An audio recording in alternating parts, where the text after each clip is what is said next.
Allora, siamo nella parte posteriore della tomba.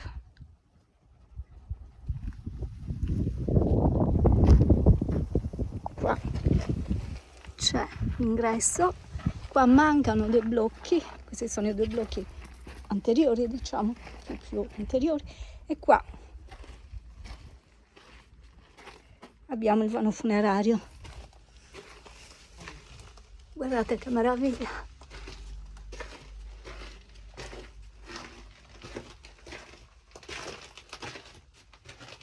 Questa è la parte posteriore. Iris che si fa la corsa. Iris, levati! E qua lo facciamo a ritroso.